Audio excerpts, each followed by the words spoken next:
On the path. For me, on my 21st day, in the 86-day journey, I had an experience where I was shot at point blank range. I literally felt a beam of energy come down through the top of my head, down through the soles of my feet, planting me.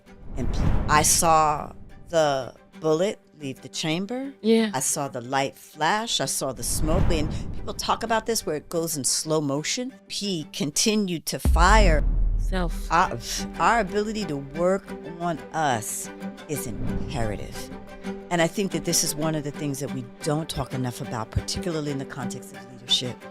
Like, your inner work should be a prerequisite before you put your hands on power. We wait till it gets dire. And, and so much of our societal conditioning teaches us to wait till it gets dire. It's whatever our version of rock bottom is before we make the changes that we often know we need to make. Outside looking in, you look great, but you're not feeling it. And I was hiding, quite frankly. Were you saying that you were hiding from your true self? I think I was hiding from my true self. I was hiding from both being honest about the relationship, great guy, but not the one. I was hiding in terms of the work, doing really good work, but not my work. I talk a lot about that in the book, but I just was coasting. It's about that, being willing to question and challenge what we've been told. We are in the midst of a great renegotiation.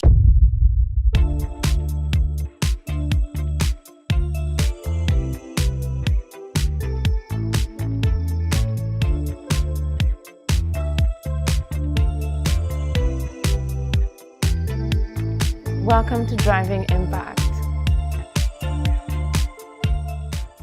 Hello, Driving Impact crew. I'm super excited about our next guest. Our next guest is an entrepreneurial soul coach with a 30-plus year career and everything that we call cultural innovator, social impact strategist, and creative change agent. Serendipity brought us together where we met, and for some reason, I really liked her energy, I liked her vibe, and then I discovered her book, which is called The Calling, and we'll talk about it. 3 fundamental shifts to stay true, get paid, and do good.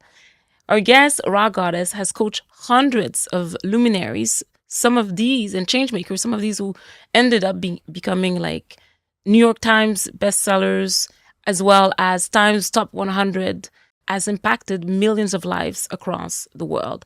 So I'm excited to welcome you to Rha Goddess. Welcome to Driving Impact. Thank you so much, Kathleen. It's my honor and my privilege to be here.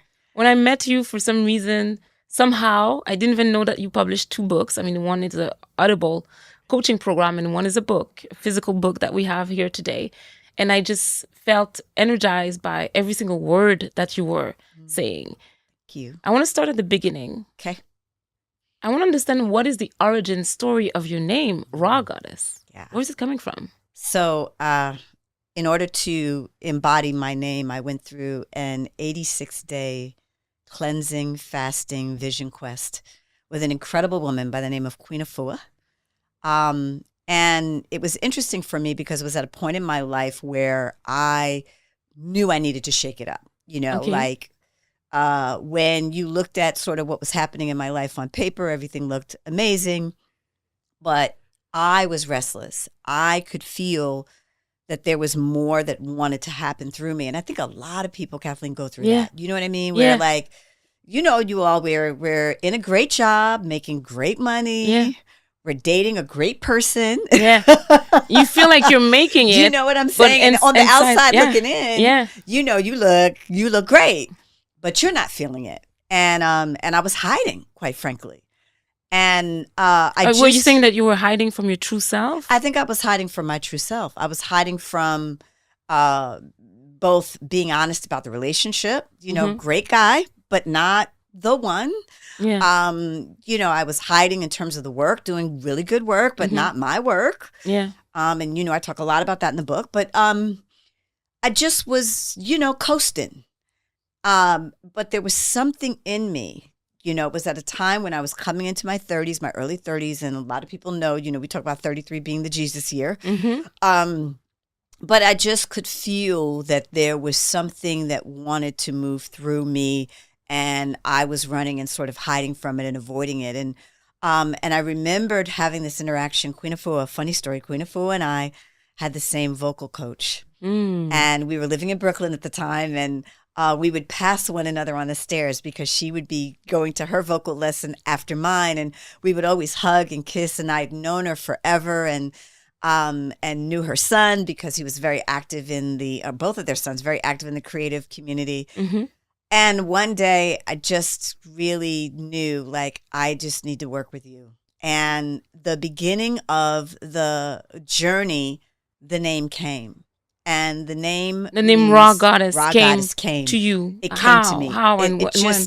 I was in a meditation, I was in a vision, and the name dropped in. And literally, Spirit said, "This is what you are to be called." And so, I sort of like questioned it and wanted to understand the genesis of the name. Yeah. And in the Kemetic lineage and language, it's pronounced Ra'at in Pert, and it means light supreme. Bringer of the light. So Rha Goddess means light supreme. Light supreme, bringer of the light. And then you talked about Kemetic language. What is that? Yeah. So Queen Afua's work is in the ancient Kemetic tradition. The ancient Kemetic tradition is the Nile-Nubian region of Africa. So what we know is Egypt, and what we think about is that the Nile River region.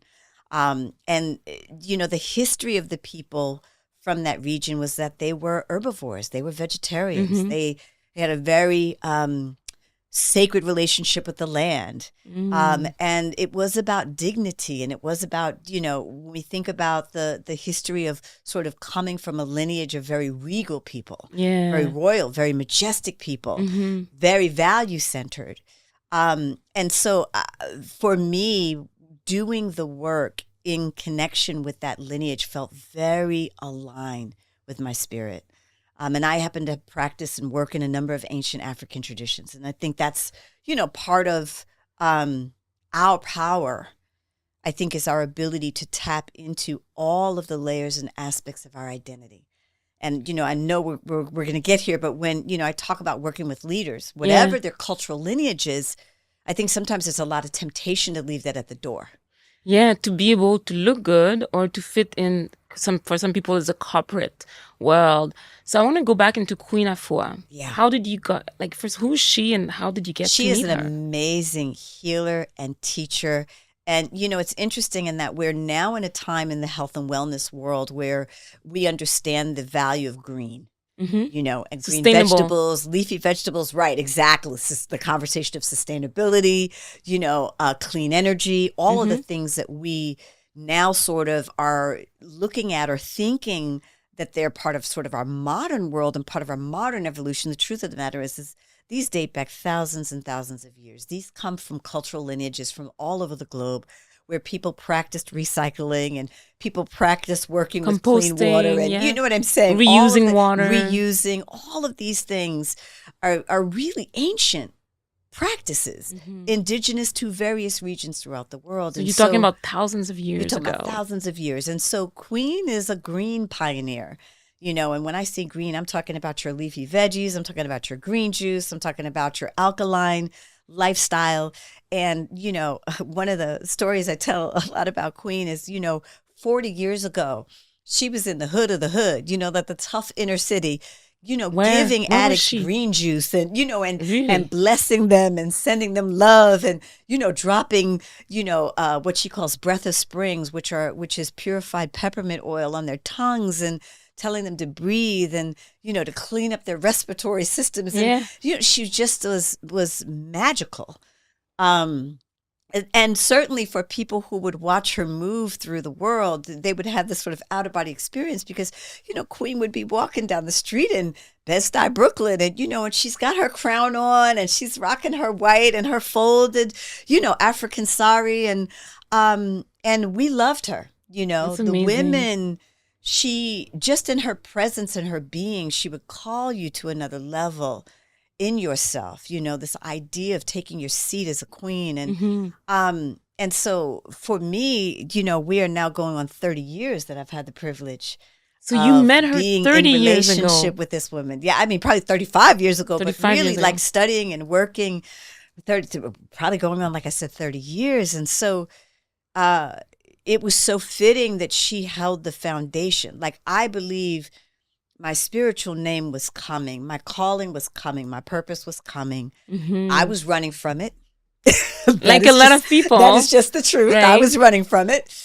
You make sure that you're very busy. And Spirit cornered me through Queen, you know, in many, many ways. And the interaction that we had in the stairwell of that brownstone, you know, in that time, it opened the door for me to start to say yes to what wanted to move through me.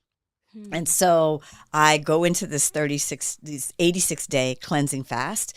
And I just want to pause for a second. Yeah. Did you fast for 86 days? Yeah, and a cleansing fast. So it's not like totally no food, but what you're eating is designed to cause you to purge.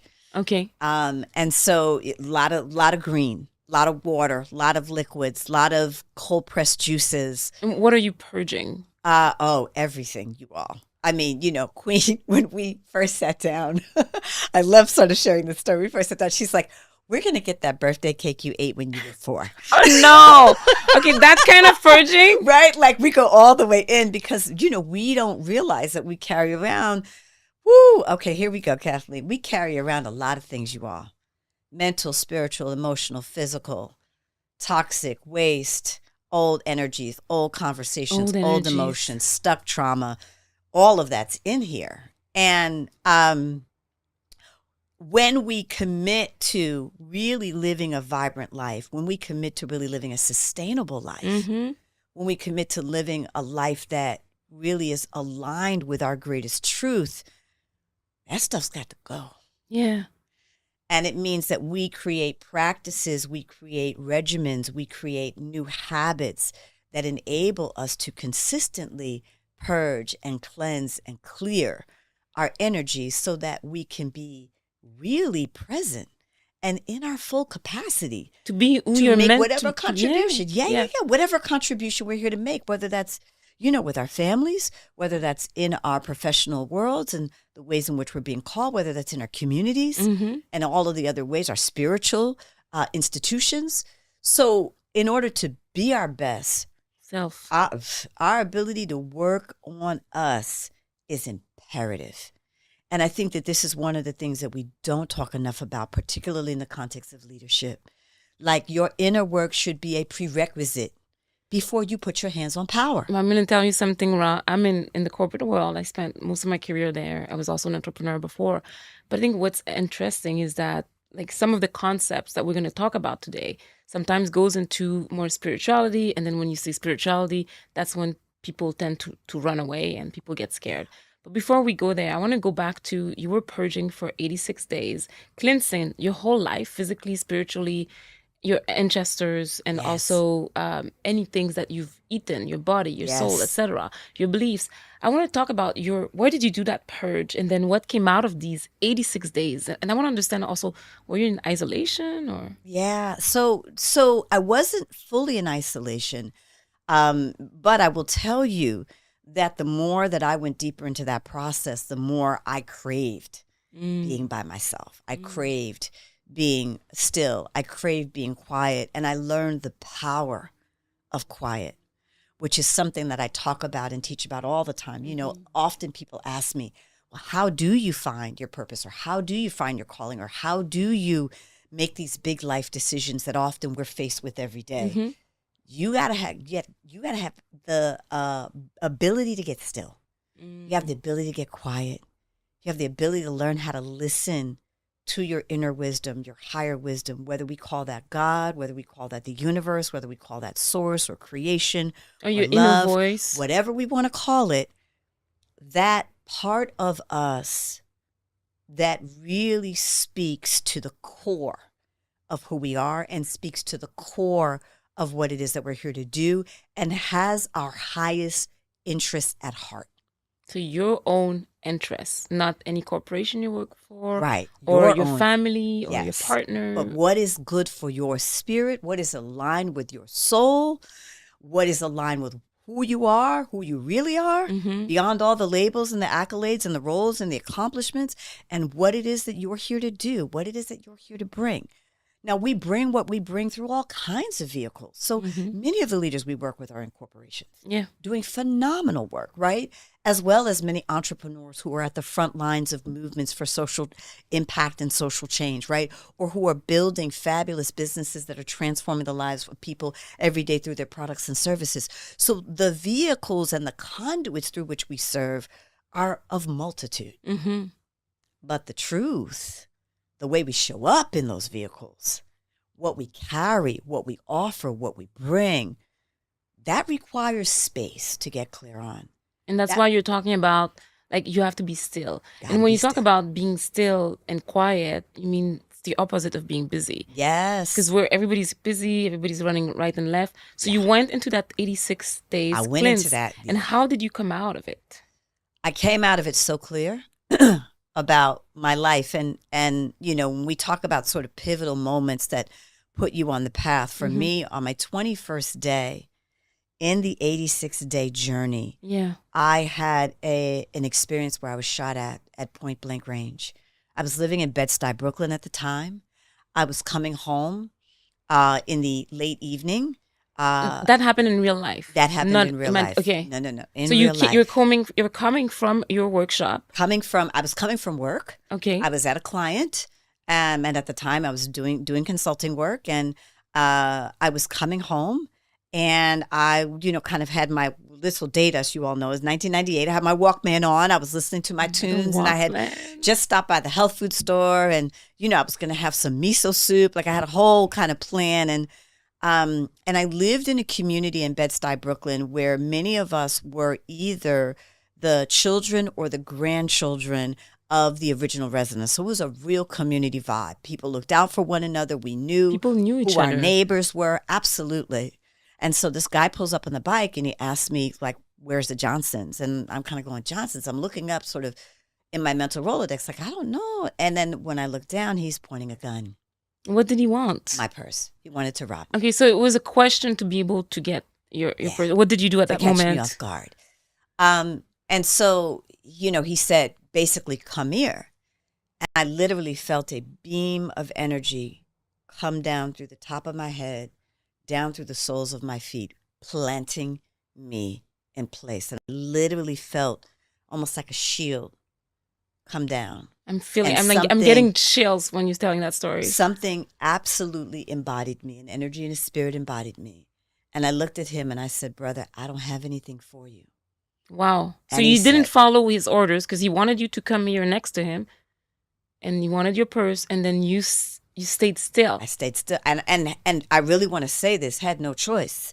Like, whatever it was that took over my physical being would not allow me to move towards him. And he said, I said, come here. And literally opened my mouth again to say, brother, I don't have anything for. And I couldn't even get the second time out of my mouth before he fired.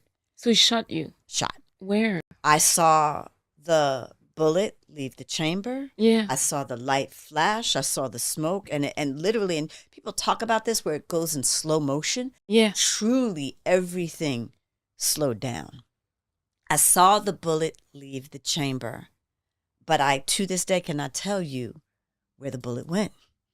And, he continued to fire until the gun jammed. But he and I both are like looking down at me and looking up at one another because we both know what was happening. How far were you from him? Probably about 10 feet. 10 feet, and then he was shooting at gunpoint and it didn't hit you? Point blank range. That's incredible. And so... And nobody found the bullets anywhere? Nobody found the bullets. And what I say to this day is, I don't know where the bullets went, but the message was not lost on me. The message was not lost on me. I can't believe it. It's like, where was it a real gun? Did it have real bullets? It was a real gun. Everything about that gun looked real to me. Everything about that experience felt real to me. And it was interesting because he finally gave up and jumped on his bike and kind of threw a thread over his shoulder and pedaled down the street. And I stood there and literally, after a few moments, I felt that shield, that energy move up. and then up and out of my body. And of course, that's when I freaked out and went crazy. And like, what's going on? Did it hello? really happen? What's You know. And it was a white light that you said, like a protective shield. It was energetically, it felt like light, but it was just a shield that came down and a sort of a rod of energy is the way I would describe it, that bolted me in place. The messages began coming after that, right? Now, the messages truthfully had been coming beforehand, right? Mm-hmm. Like, this is not what you're supposed to be doing.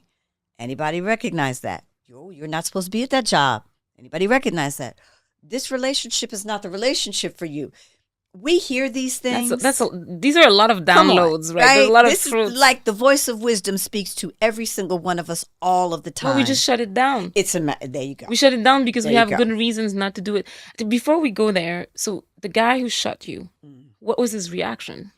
He was as shocked as I was. I mean, like I said, we both knew what was going on. Did he say anything? He just was like, he just kept firing. Like he was just very committed. Like firing you just very committed to achieving his outcome. Yeah. And at some point he got frustrated because, the gun jammed and he's banging the gun and he's still trying to accomplish what he's trying to accomplish. Mm-hmm. And then at some point he jumps on the bike, frustrated and angry, and he ran away. Off. But he was shocked because both of you were shocked. Absolutely. So this is major, right? I'm still having chills, and so we understand where you're coming from. We understand that was a chrysalis moment. That's a moment of transformation. No question. It's kind of like the world or the spirit is trying to tell you, like, or your intuition, however you want to call it, is telling you that you're not on the right path. I will protect you from whatever path. Yeah. But I want you to have this awakening. Yeah. And, I think it's, for me, when I share this story, it's important in the sense of sometimes, Kathleen, we have this belief that spirit is soft and it's woo-woo and it's, it's wussy stuff. And, and I feel all the time that the universe is gangster. And I think the messages come to us in lots of different ways. I say we get a light tap on the shoulder, and we get a little bit of a shut up. You know what I mean? And then you get a shake up. And then you get a shake up, and then you get a kick in the you-know-what. Yeah. And I think part of why I believe I'm here is to help people move before it gets that bad. Right, yeah, because when it gets back, threatening illness, before it, you know what it is, the divorce, before it is the children who don't speak to you anymore. You know what I mean? Yeah, you lose a job or you get fired, or we wait till it gets dire. Yeah, and and so much of our societal conditioning teaches us to wait till it gets dire. It's whatever our version of rock bottom is before we make the changes that we often know we need to make.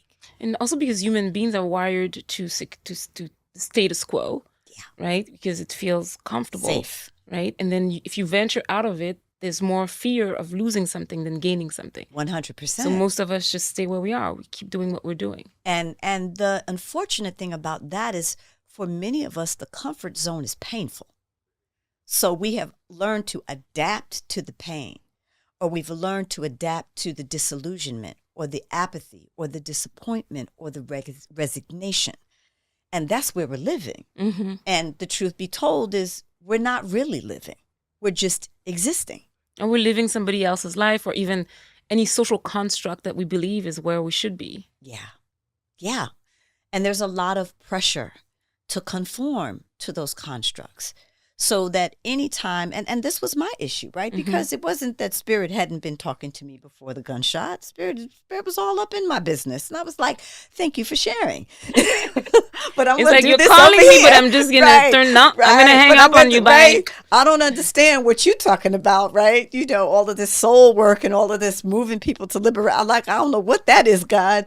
I'm a consultant. People pay me checks, in my name to do that over there. So until you sort all of that out and it can help that make sense for me, I'm over here, and coming out of that experience. And I do want to say, I guess, again, shout out to Queen. I feel like I was being readied. So in other words, that 21-day fast, that cleansing, that high vibration energy, that call to be in or begin to find what is real alignment with my own sacred truth, I think was part of what enabled me to survive that experience. Yeah, to find your purpose. And I want to make sure, because I read your book with a lot of fashion. It's like I bookmarked. I'm going to grab it here. I bookmarked a lot of pages because this is like pure gold. It's incredible. I didn't know what it was up for, but I feel like it was a spiritual like awakening for me even reading this book. And for our audience, I'm going to name the book. It's The Calling: 3 Fundamental Shifts to Stay True, Get Paid, and Do Good. And I feel like we're in the staying true because Rha, you were going through a corporate path where we had a good relationship. You felt very comfortable. And then life forced you to face the music and to go into somewhere else. In your book, you talk about the story of your father. Like, can you tell us more? Like, thank you for sharing your own story. What is the story of your father? Yeah. And how did that impact you? I mean, my father was everything to me. You know, born in the 1920s, he and my mother survived 2 decades of Jim Crow segregation in this country. Which is hard. Which is hard, right? To raise 4 rambunctious children, I being the youngest. Wow. So I often, sort of describe myself as a change of life baby born into the intersection of civil rights and hip hop, which is kind of the era within which they raised me. Mm-hmm. But he was a hardworking man, and he was really passionate about the founding principles of this nation, which is interesting because as a Black man, mm-hmm. Our relationship, and I will say as Black people, often our relationship with the United States of America is tenuous at best. Yeah, it's very, and we can look at many global regions where we have a history of chattel slavery, or we have a history of some form of indentured servitude, where we have come from a place of not being seen as equal or not being respected, to having to really sort of fight for that equality. The relationship to this day, the relationship is tenuous, yes. Right? But my father believed in the founding principles. And it was sort of regardless of the fact of who was at the table, that the document, the articulation of the vision mm-hmm. was real. This idea of life, liberty, and the pursuit of happiness. And he wanted it. So he believed in the fundamentals of this country, the United States of America. And then he was growing up or like trying to figure it out in the Jim Crow era, which was plagued with a lot of civil rights movements, challenges for equality and fights. Right. And it was part of his greatest heartbreak. Yeah. Because he would read this inspiring doctrine, but his reality, his day-to-day existence did not mirror that. It was the opposite of that. Right, exactly. Didn't have any civil rights. The exact opposite of that. And so he grappled, very much grappled. And so, again, sort of being a lover, my father was an avid reader. He was a historian. He was an attorney, a litigator. Mm-hmm. He worked for legal aid for $12 a day in the 1970s, trying cases for people who just couldn't afford, good legal support or advice and counsel. And our home would be filled with his clients. People who were struggling and needed to be and the stories, a voice. Yeah. Who needed fair representation. Needed fair representation. And here you are, the youngest of 4, helping people break through and finding their calling. So, which I think is his unfinished business. I think about that phrase in the Bible, I am about my Father's business.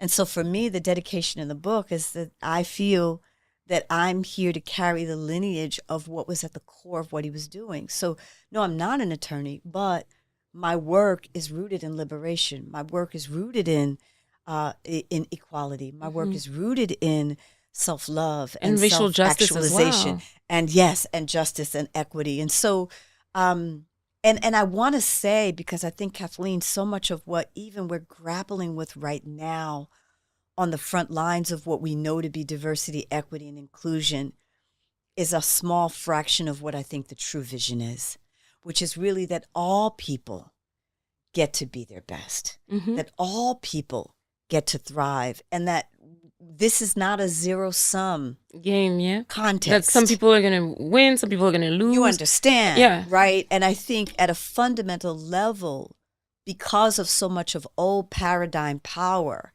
has ingrained in us this belief that there is not enough, we are forced to make choices that I think contradict the nature of our souls. And we can give some examples of that, right? So let's say there's 400 years of slavery, And then you're the last generation, like I'm the most recent generation, then my son. And then I could go and do a lot of millions of things, but like you talked about the lineage that we want to be able to be the one. For example, for me, I'm the highest earner in my family. I'm the first to graduate from a master's degree. And I left Canada to be in the US. And now I worked at Google, LinkedIn, Deloitte, Yahoo, just name all the companies in corporate. And if like somebody like me, and there's millions of people like me, and you're like, oh, what do I do and go do something super random, or I keep doing what I'm doing? Mm-hmm. And the choices and the paradigm is like, after 400 years of slavery, my parents leaving Haiti to go to Montreal, where I'm from, but we're all in Los Angeles right now. It's like, what am I going to do knowing that I'm carrying not just my parents and my grandparents, but their parents and their grandparents? So we have this whole lineage. It's like, I need to keep making money. Yeah, the expectations. Let's talk about that. Because high expectations. I think many of us carry that. Mm-hmm. And then, when we talk specifically about Black women or women of color, we talk about immigrant, right, women whose families sacrificed in ways we can't even imagine. I can't imagine what my parents did to raise us. The obligation, the sense of obligation we feel to be pragmatic, because that's really what we're talking about, right? Yeah. Like, and I'm with you. For many, many years, I mean, I wouldn't let go of my consultant gig because I thought about whose shoulders I was standing on. Mm-hmm. And I had a responsibility to be successful, right? You even had the choice.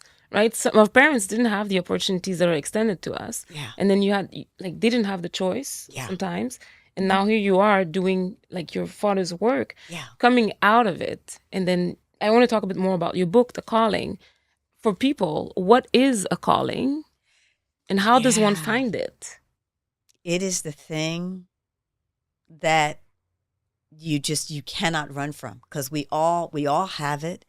It is the thing that we are called to be, and it is in service to the contribution that we are being called to make. So I describe it in the context of Dharma. And a lot of the way that we think about Dharma is we think about Dharma as our sacred path or duty or obligation or our destiny. But what is also in there is the true essence of who we are. Dr. Wayne Dyer calls it your I am essence, right? Mm-hmm. God rest his soul. Your I am essence, your I amness. That part of you that transcends any label or accomplishment or thing you've done. It's what you come in with. Can you give us, like, first, where is Dharma coming from, the concept of it? So in the Hindu lineage, in the Sikh lineage, it is a term that's used to describe or discuss sort of the path or the way, right? It's also, if you think about it in the context of Lao Tzu and sort of the world of East Asia, it's known as the Tao, right? So it's this whole idea of the path or the way in which we are being invited or called to move in the world, or called to be in the world. And for me, when I began to study that term or that concept or that idea, that aspect of your true self, for me, I felt wasn't prominent enough in sort of our mainstream understanding of the concept. And so what it all begins with is our ability to come into alignment with our true selves. And we hear that term all the time, right? Yeah. But for so many of us, we're like, what does that mean? Yeah. And where is it? You know, my joke is like, I'm looking in my hamper. I'm looking in my sock drawer. I'm looking at, you're not going to find it there. I can't find it, right? You know, so like this, your book is called The Calling. So when we think about calling, we think about something that's spiritual. Yes. And then you just told us that the calling is a purpose, but also it's related to Dharma. It's related to like yourself. Your life It's path. your soul. Yep. It's your soul's calling. Okay. So it's happening inside of you. It's the deepest longing of your soul. You know, and the way that we find it, you know, is that it's always about what we feel passionate about. It's always about what we feel drawn to. You know, my joke is that there are 360 degrees of inspiration. If you ever want to know what you care about, don't only look at what inspires you, look at what pisses you off. Right? Because anytime we touch our anger or our discomfort or our upset, we're bumping up against a value. And something that we value. And so our work or our opportunity in being able to understand the nature of our calling is to look at those things that most deeply inspire us as well as to look at those things that most deeply trouble us. So let's give a real example. Let's say if I'm very I hate negative people. Mm-hmm. I can't. Yeah. So what does it mean about my values? Yeah. What does it mean about your values? For those of us who really have a high sense, and I want to speak this because I don't think we talk about this enough, a heightened sensitivity to negativity. Yes, it often means that our context and what we're being called to offer and bring is kindness, compassion, and love. Right? That there's something about the nature of kindness, or there's something about the nature of honoring others that feels integral to what we value and believe is important. So if I'm sensitive to negative people and I feel it a lot, so what you're saying is that I should bring more kindness to this person? Yeah. There's an opportunity, exactly, that your invitation, it's like when we get upset about what's missing, it's often in the recognition that whatever is missing is ours to bring. Aha. I think I love that because it feels like leadership.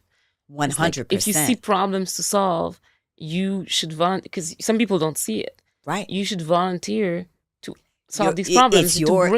It bothers you because it's the void that you're being invited to fill. Yeah. Now, what I will say about this, right? Because sometimes that call is super mom, I used to say, right? Or I love to say, or super mogul.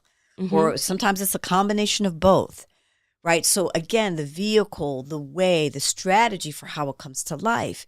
But this idea of recognizing that often what we are most agitated about, and that's the key thing, because sometimes there are things that are missing in an environment and we're like, well, that's missing. Wow, that's too bad. We're just going to tell our boss to go fix it. Or our boss should go fix it, right? Or somebody else should go do it. But when we feel agitated about it, when we can't sleep or we can't stop talking about it or focusing on it, then that's something in there that's got your name on it. So then it's yours to go solve. It's your opportunity to start to look at. And when I find those moments for myself, and this is, again, consistent with my own practice, but I ask, okay, what am I to do here? What am I being asked to do here? What am I being called to do? The thing that I will also say is many of us, our instincts, our urges, the things that guide us, like sometimes we'll be sitting on the couch and might be like, call your mother. You have no idea why, but you're being urged to call, or you're being urged to go to the door, or you're being urged to send an email or to have a conversation or to reach out to someone, right? I think about the serendipity of you and I meeting, right? This conversation. I found the urge of interviewing you and getting to know you. I felt the urge to come, right? Yeah. It was just, it was a new group, a new environment, a new community. And I just felt the urge to be there. Yeah. And the minute I met you, I was like, oh, got that. Okay. We were meant to meet. You know what I mean? And you will find that synchronicity, that serendipity, that alignment happens more and more and more when we're paying attention, when we're following the guidance, when we're listening. And just for our audience who doesn't know where we met, so we met at my house because I hosted a Wonder Woman dinner, which is these amazing dinners created by Yao Huang. Yes, shout out Yao and Wonder Woman in the Hatchery. Yeah, so I welcomed everybody. I opened the doors of my patio, and then everybody had lunch under the trees with flowers. And that's when I met you, and everybody was invited to present themselves and things that was not on our, that Google didn't know about us. And for me, you were so welcoming. You were so loving. You were so open. You all know sometimes we can come to events or gatherings and you want to feel that sense of welcome, but that's not always the vibe. No, it's not always the vibe. Real talk. That's not always the vibe. And for me, the vibe was love from the beginning. Like the minute I looked in your face and your eyes and your smile, I was like, oh, this is family. Oh, this is home. Thank you. I just loved it, and I want to keep hosting these events, and I'm just so happy that we met. Me too. And I'm super excited that I discovered your books and the calling particularly. How do you help people? Yeah. Because you have a technology in your book. Yeah. How do you help people find their purpose? So this sort of stay true, get paid, do good blueprint is really, what my commitment was to the book was to really create a blueprint. Like if you don't ever talk to me, you have a step-by-step guide for how to get there, right? And so obviously it begins with the stay true, which is so much of what we've been talking about. But it's also hard. Yeah. How do you stay true? Well, like whichever countries you're coming from. Yeah. How do you? It's about that, being willing to question and challenge what we've been told. There are things that we've been taught that absolutely enliven and empower us, that shape and inform us and give us what we need to thrive.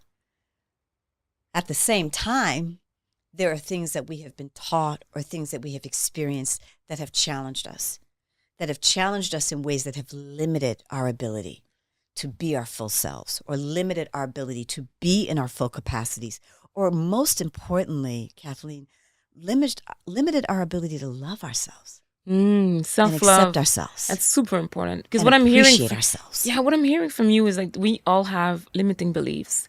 And when you find your purpose, then you can overcome these limiting beliefs.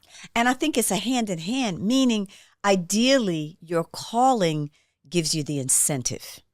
That's how I think about it, so right? It motivates you to go after what you want. 100%. If I'm moving towards a vision, I got more motivation, right? So it's kind of like, if I think about this even in the context of health and well-being, if I'm thinking about that gorgeous gold lame dress I'm trying to get into, I got a lot more incentive to eat that celery. Come on, y'all. You look amazing, by the way. It's just like the random, eat celery, right? And so I just want to say that we are motivated and inspired. And this is the nature of our soul. Our soul is born to aspire. That's what our soul does. At the very core and the center of our being, our soul aspires in the name of supporting our becoming, our full selves, our becoming our most powerful selves. So becoming your most powerful self, which is in alignment with, or which is your calling. Yeah. And which is your purpose in life. Yeah. So now I have so many questions about that. So because you have stay true, get paid, and do good. And yes. these three are supposed to work together. Yeah, so let's talk about it. So yeah. The stay true journey, this is the beginning, right? Which is sort of the finding, honoring, and embracing your authentic self and learning how to start to love your authentic self, right? That's the stay true journey. I describe that as moving from victim to vision. And the idea there, when I say victim, is more about being at the mercy of our circumstances, living by default, living in reaction to everybody else's expectations, or living in reaction to what we think is against us, right? Being oppositional in our purpose in terms of how we move, right? And so when we come out of the place of victim and we move to a place of vision, what we begin to understand is that we are the co-architects of our destiny. You're the creator of your destiny. You see what I'm saying? And yeah. it's a co-creative journey, meaning the universe, source, however we want to describe it, divine providence, the energy has a role to play in collaboration with us. But they're taking orders like a waiter at a restaurant from us. When we say, I want to achieve this, I want to accomplish this, I want to move from this, what we have to discern in the context of stay true is that aspiration coming from what we think everybody else thinks we should want, or is it truly a longing of our soul? But how does one do that? How does one? Because it's on paper. On paper, yes. In your book, it sounds amazing. I'm going to tell you how you know. Yeah, you have all the steps. It haunts you. It will not turn you loose. I remember seeing a beautiful interview with Lin-Manuel Miranda, who is the creator of Hamilton. And he talked about the fact that for 7 years, and he just did this. He said, for 7 years, this was Hamilton in my ear, on my shoulder. You need to create it. It needs to come through. It wants to happen. It wants to happen through you. And he kept being distracted, doing other things, creating other things. He was teaching at the time. And, finally he surrendered and said, okay, I'm going to do this, and it began with this first kind of monologue rhyme that he did at the social innovation event at the White House when the Obamas were, newly inaugurated into the White House. They threw this big event, and then Miranda took an excerpt of Hamilton, and that was the beginning for him of being able to put that seed out into the water. So he listened to his calling. It was a gentle tap on the shoulder. It was not like a life quake. I'm sure over the course of 7 years, and we'll have to ask him one day, you and I, but over the course of 7 years, I'm sure that tap got stronger and stronger and stronger to a point potentially where he couldn't sleep, he couldn't eat, he couldn't think about anything else. Wow. Now, the thing that I want to say about this is that I believe we all have some semblance of that, but we've become really adept at pushing it down. And moving it aside, because after all, we have to be practical. I can resonate. Pragmatic. After all, we got mouths to feed, right? We've got we shelter. Gotta pay the bills. You see what I'm saying, right? So we have all of the justification to explain why we are not listening to what's nudging us. But the most important thing that I want all your listeners to know, and anybody who has the great fortune to pick up the book, if that's where you're being guided or called, is that whatever assumption we have about what we have to trade to answer is the place where I'm going to work. Because that's the lie. That's the lie, that what you have to sacrifice is so painful, right, that you won't be able to take care of yourself. Is why the Get Paid is a section in the book, right? Because the book was really written in response to the 3 biggest questions I would get in terms of what would stand in the way of people answering their purpose or answering their calling, right? One was, so who am I? Who do I think I am to deserve this life? Who do I think I am to be this person that I'm being called to be? Who do I think I am to do this podcast or take that stage or write that book, or you all know, right? Or take that role in that corporation or lead those people? All the time. This is all the fear and the doubt and the insecurity that often can hold us hostage, right? Second question always is, anytime we find something we're passionate about, there's a belief that we have to trade passion for money. It is a big belief. That, like either you got passion and you loving what you're doing and you're, making a difference in the world, or you're starving, or you making the big bucks, right? There is a dichotomy. Right? There's no way. It's deeply ingrained in our culture. It's deeply ingrained in the zeitgeist. It's deeply ingrained in every single one of our belief systems that you have to trade. And that is the second place where I go to work, because I believe, especially given the level of innovation and evolution that is occurring and the speed at which innovation and evolution are occurring in our society right now. I mean, listen, think about it. 10 years ago, did we know what a blogger was? 10 years ago, did we know what 15? Okay, because I was blogging. Yeah, I was blogging in French. 15 years ago, did we even know? But like there was never even a role called a blogger. And now you have people who are making massive contributions. Creators, you have blogs and podcasts, and you see what I'm saying. And we didn't know what an influencer was. Now, we know the work of influencers is older than dust, right? In other words, we've always had people who have been here to inspire us.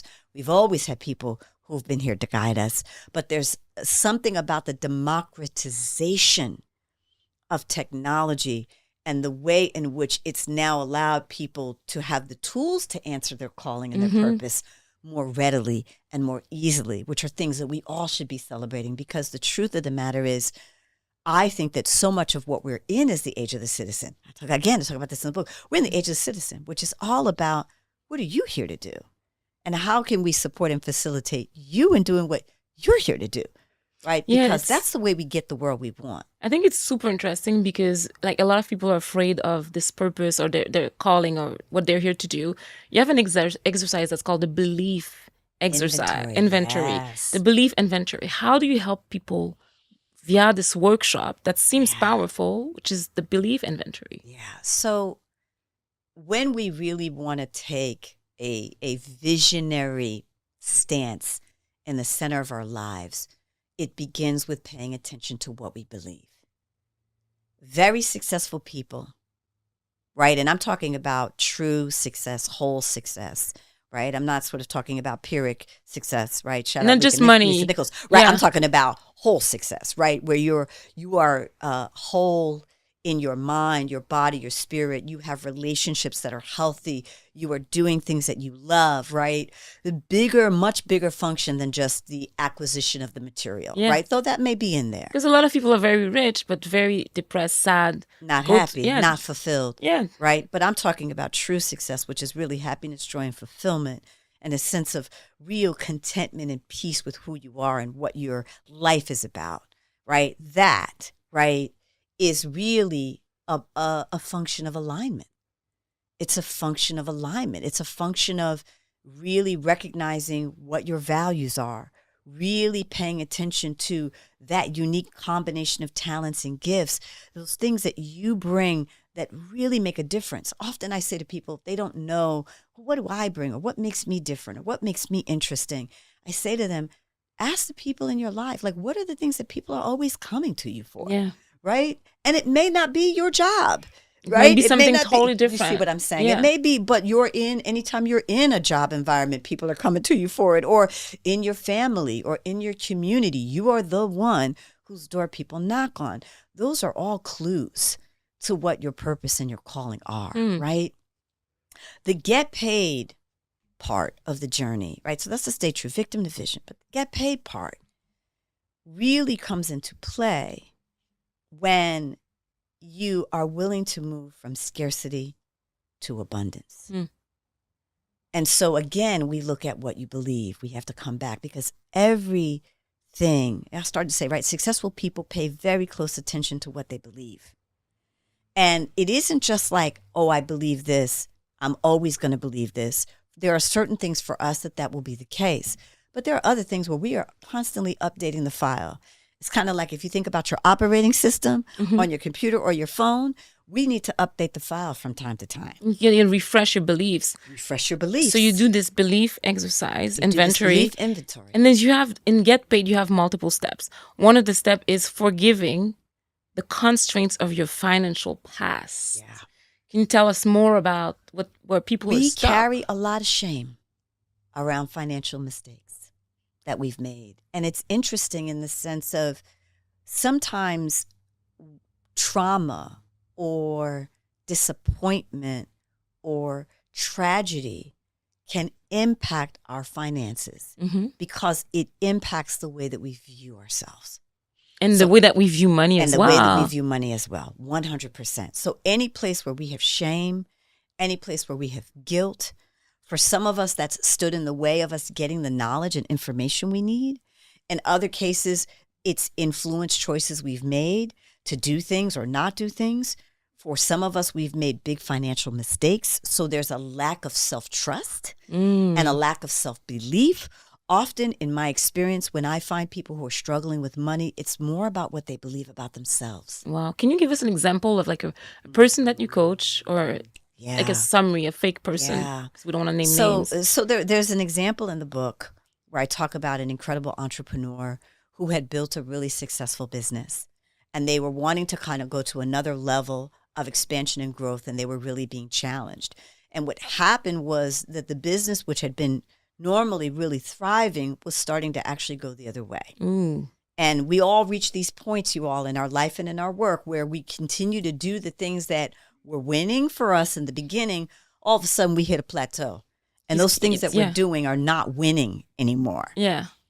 And in this particular case, she came in to work with me. And as we began to explore and talk a little bit more, we discovered that she had hired someone on her team who had become very antagonistic toward her. So somebody was toxic, bringing some negativity in the culture. And she was tolerating. Because the culture is what you allow, not what you create on a beautiful slide. She was tolerating and had a lot of justifications for why, right? Because, and we experience this, as we know, in corporations with our corporate leaders a lot as well. You know, shout out Deepa Purushothamam, my sister, and information in our work with Power Redefined. We talk about the toxic rock star, right? The great performer who puts the sales numbers on the board but wreaks havoc every place else. Yeah, the person who gossips, bring a lot of negative energy, was always backstabbing and chatting. Doesn't know how to inspire people, doesn't know how to work in collaboration with others, right? Yeah. All those things. And so the challenge there was recognizing that she had a lot of shame and anger and hurt around the experience of working with this person. And of course, the person she was most angry with was herself, right? Because she had somehow allowed herself to wind up in this situation. And so we began to talk about what would it take to shift the conversation before we got fired the person, Because if we didn't deal with the core conversation or the core belief, she would just replace that person. Yeah, you replace and then the same cycle and the same behavior comes back. Because there's something on the person that was toxic, but there's also something on the leader or the founder of the company where they can't address This is where the your belief toxic system, behavior. This is where your belief system comes in. And then you work with this person on the belief inventory to figure out where is it that you're allowing this and how is it that you can transform it. Yeah. Or how can you transform it? 100%. And so what she came to understand was that at a young age, she was responsible for her family and keeping the peace and making sure everybody got along and making sure that everything worked well. And she had been playing that role out in her company. And that if anybody was not happy or anybody was not sort of aligning, that it was her fault. So she put all the blame on herself. And so it wasn't until she could see that and even understand the origin of that story and where that narrative got created before she could actually access the ability to change it and create a new narrative and create a new story. Yeah, I think that's super important because in your book, thank you for sharing that. In your book, you talk about staying true, and we talked about how to stay true, look at your beliefs, and then getting paid and then doing good. I want to go into the getting paid because there's an inauthenticity, and we talked about it earlier because it's a bit of a trifecta, right? So like staying true, getting paid, doing good. How do you get paid while staying true? Like we talked about the constraints of your belief. We talked about like forgiving yourself and your financial past. Yeah. But what are the other ways to ensure that you get paid in a sustainable way that's good for you, good for the planet, good for aligns also with your purpose? Yeah. So the big thing, again, that we've got to heal is this belief that we have to trade, that it isn't possible to be our authentic selves and make great money. It isn't possible to do what we love and make great money. And we have a lot of narratives, right, in our mainstream society that tell us that it's not possible. Yeah.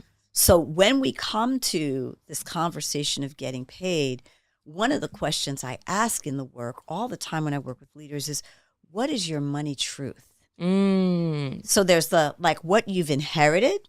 And we do deep work around exploring what it is that you've inherited, right? Because all of us have inherited a series of messages and conversations about money, is what you said before, right? From our parents, from society, everywhere. From parents, from society, from mentors, from institutions that we frequented, right? For some of us, we've got deep spiritual beliefs that have a particular perception about money and the role of money that may be in the way of our ability to experience or feel our full sense of abundance and prosperity. So we look deeply at what we've inherited, but then we also look at, but what feels true?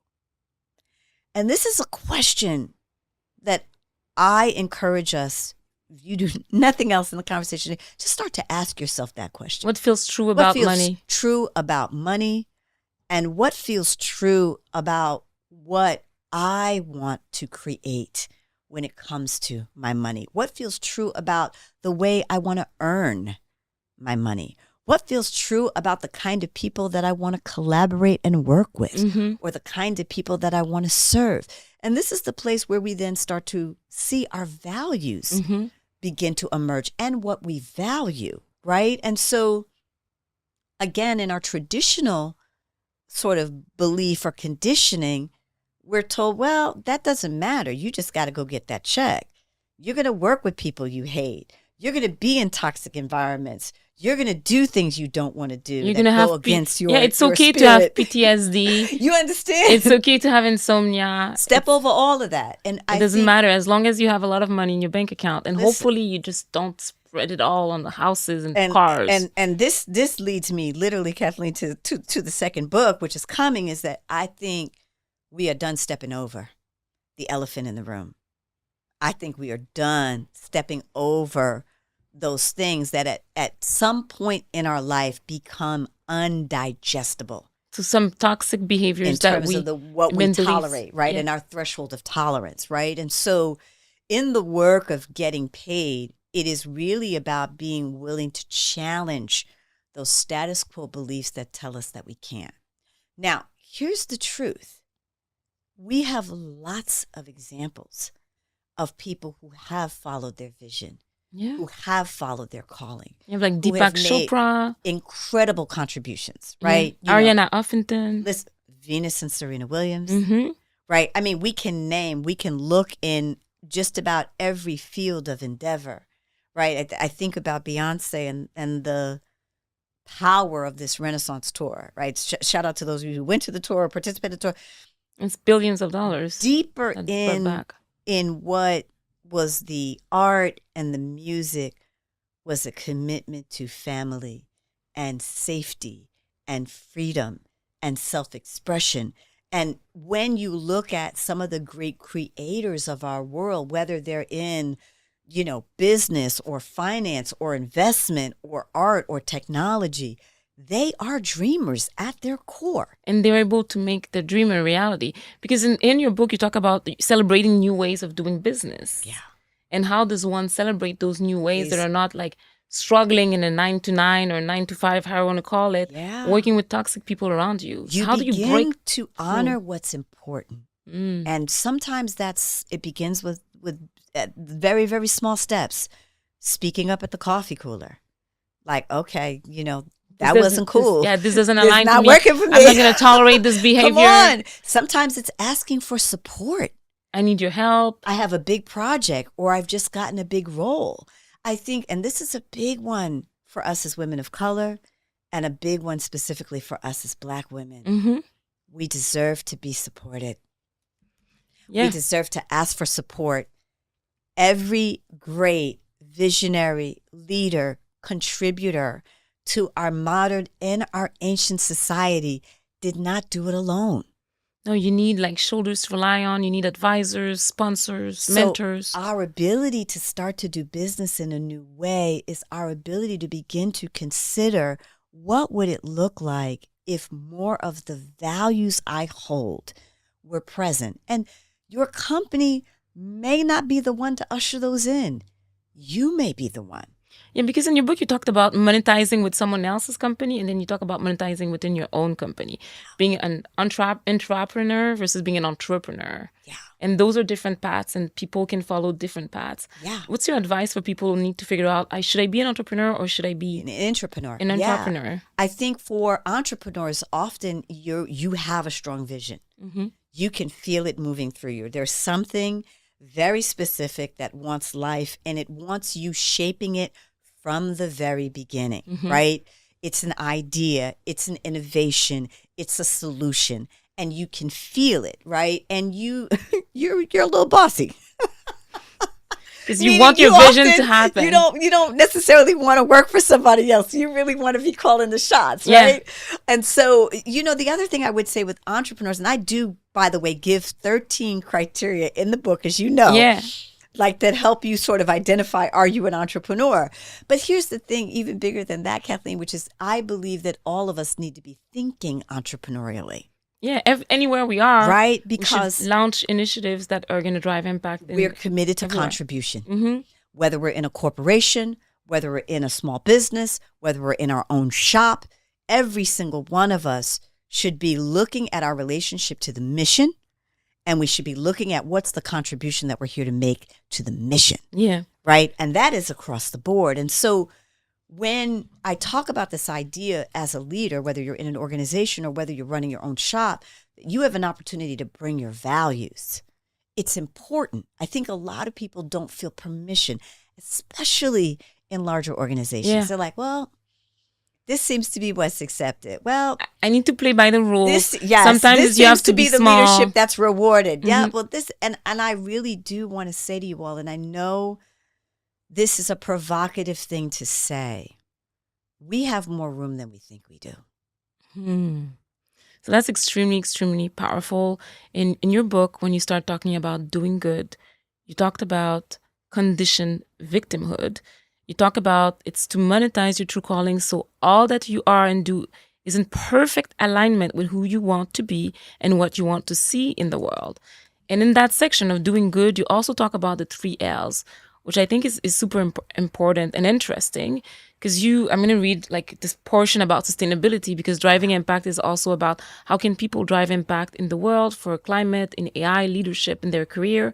And I'm going to read that paragraph. In 2015, more than 190 world leaders gathered at the United Nations and committed to 17 Sustainable Development Goals, the SDGs, to help us all and extreme poverty, fight inequality and injustice, and also fix climate change by the year 2030, which is actually in 6 years. Yeah. They've wildly published these ambitious goals with the belief that each of us has a role to play if we're going to achieve the vision of a more prosperous, equitable, and sustainable world. And then you go on to say, now take a moment to revisit your articulated purpose from your 3 L's, right? Which is live, love, and lead. And then you talk about where does your purpose align with these goals? And you talk about the 17 objectives. Can you talk to us a little bit more about live, love, and lead, your framework to be able to do good and this is the new formula for success, right? That I put forth in the book. This is what I call the true paid good formula for success. And how you live is about your values and what you value. We've been talking a lot about values today. And every single one of us has a set of values that we're operating from. Whether we know it or not, whether we acknowledge it or not, whether we understand it or not, we do. And our opportunity is to start to consider, when I look at how I'm moving in the world, when I look at the things I'm saying yes to, when I look at the things I'm bringing my energy and my attention to what degree are my values in alignment, guiding the way? Come on, guiding the way, right? So how you live is really getting to the core of the principles and the convictions that actually guide the way you want to operate and show up. How you love is about your mission, right? Which is about your work in the world, which is about your call. What are you here to bring? What are those unique combinations of talents, gifts, and abilities that you have been given to share? Whether you've acquired them or cultivated them over time, or whether you just kind of came in with them, right? Yeah. They were just yours to bring to this world. But this opportunity to really look at, am I working in alignment with my unique talents and gifts and abilities? In other words, am I bringing my unique talents and gifts and abilities to bear on whatever environment I'm working inside of? And if not, then that's a call to be able to find your purpose. Huge opportunity to sort of go, okay, I'm not in alignment, because this is a conversation of alignment. I'm not in alignment. No judgment, but just an acknowledgement of what you're noticing and observing. And with Move the Crowd, you're helping people go from conditioned victimhood to, also you talk in your book about becoming a contribution. Exactly. And being a conscious creator. And you talk about, you say you are creative, and that's a superpower. Tell us more about being creative as a superpower. Yeah. So the lead part, this is sort of connects to the third aspect of the live, love, lead. The lead part is what you are being called. I describe it as the passionate impulse that guides you towards the opportunities or challenges you most want to affect in the world. So for some of us, it's about bringing brand new innovations. For others of us, it's about solving entrenched issues. Whatever the case may be, often it's a combination of all of the above. But the idea is the passionate impulse, the thing that haunts you, the thing that won't leave you alone, that is yours. And so when we start to work with our conscious co-creative power, it's with the belief that we can make a difference, right? It takes me to this third question, like, so why did I write this sort of good, I said to you, the stay true was in response to who am I, that big question. The get paid part of the book was in response to how am I going to pay my rent? Literally, I give you a blueprint there. The do good part was, the question really at the heart of that was, can I really matter? And I think a lot of people are asking that question. Do I have impact? Do I matter? I really, and it's what we want more than anything. So contribution is a need. I want to say that again. Think about it. No matter whose presence you're in, what do people aspire and seek for most? An opportunity to be seen, an opportunity to be heard, an opportunity to make a difference. Most people thrive and strive for making a difference in the lives of other people. They want to see, even if it's just redesigning a room, you want to be able to know that when I walked into that room, it looked one way, and when I walked out of that room, it looked another way, right? So you're saying human beings are wired to want to make a difference and to be able to have impact in the world. And the doing good, you also talk about like doing good for our planet, creating a more sustainable way of living, working, playing, and conducting business. 100%. And your co-creative power is what drives that.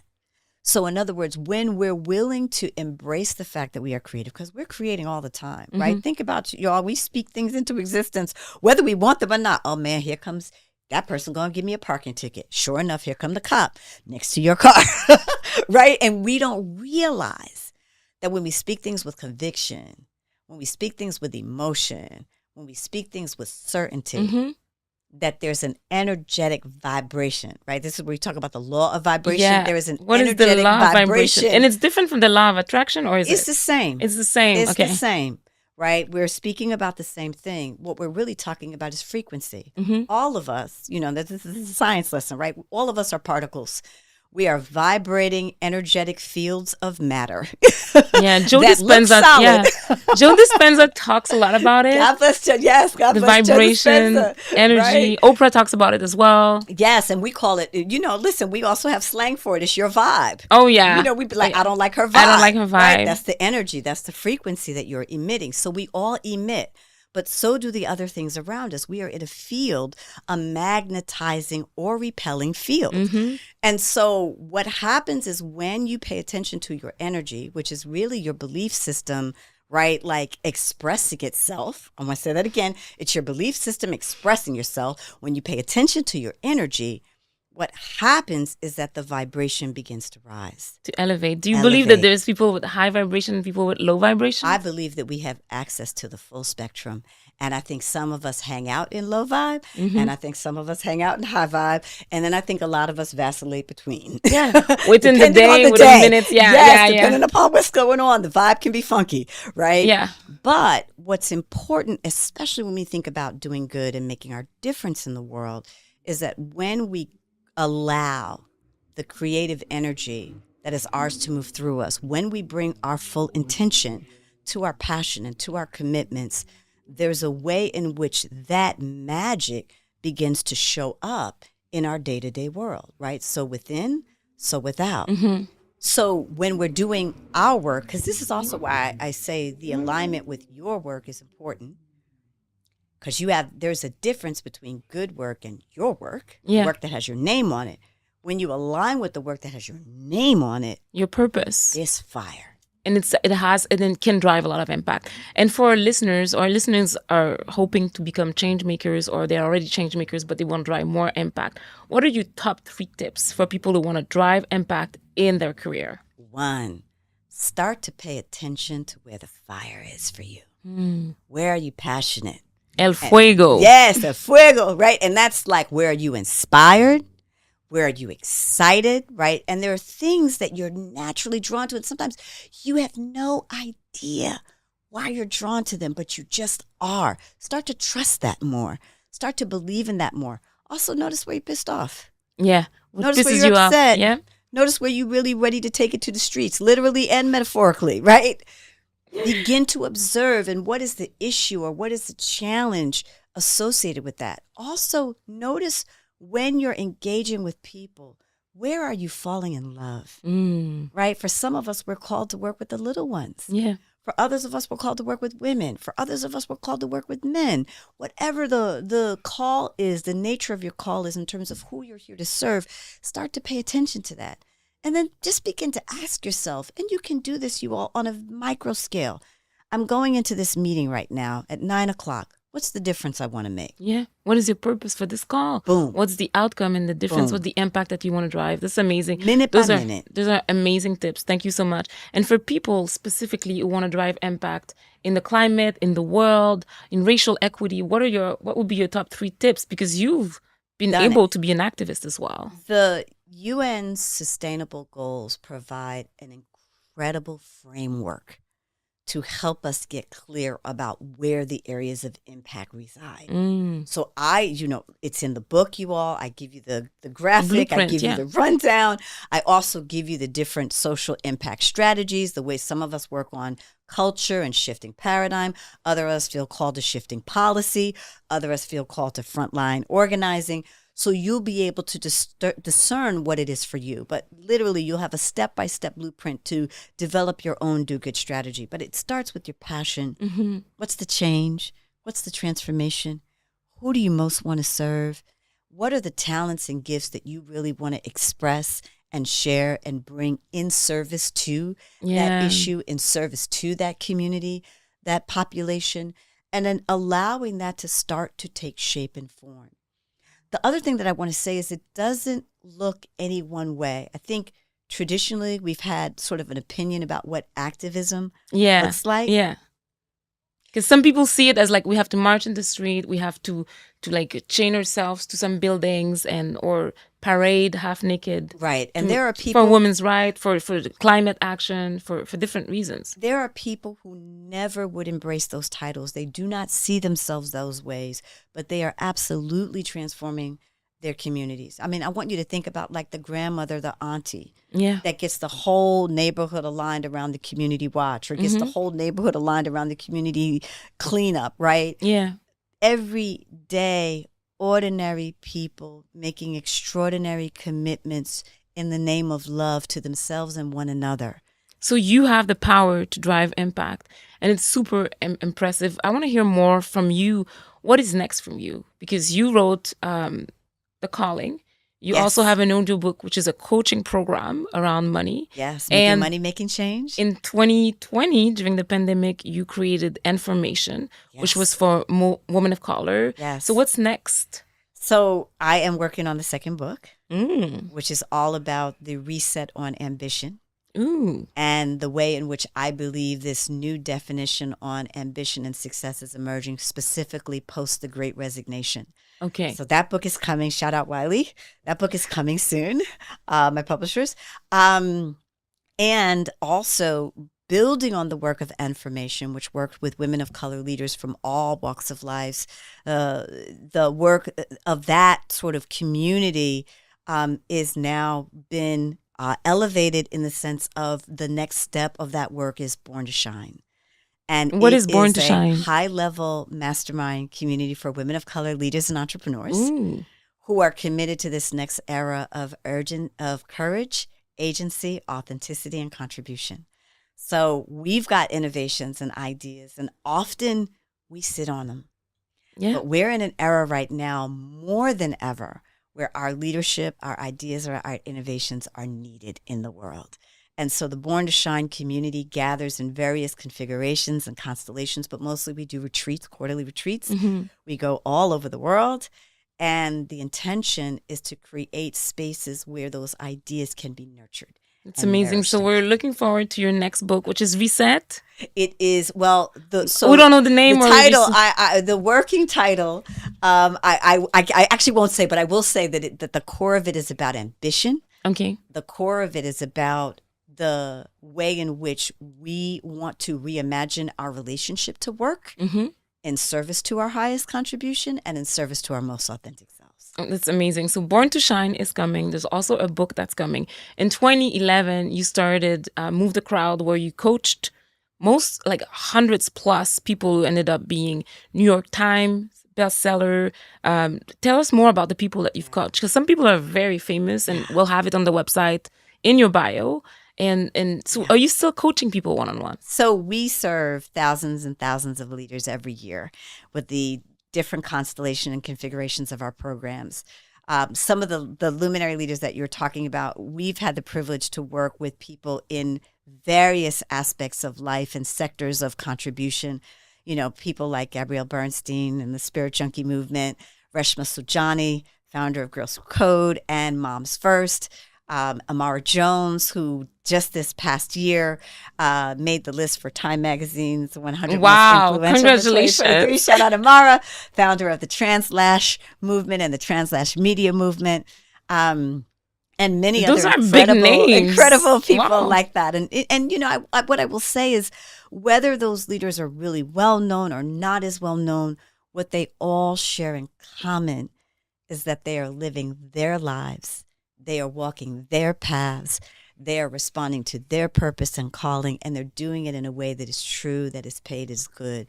They are whole people experiencing whole success. And that's really, for us, the biggest contribution to the work, is to be able to put more incredible people in the world who can really have that alignment and express that alignment. So are you saying that anybody can find their calling? Anyone? Do you think everybody has a calling? I do.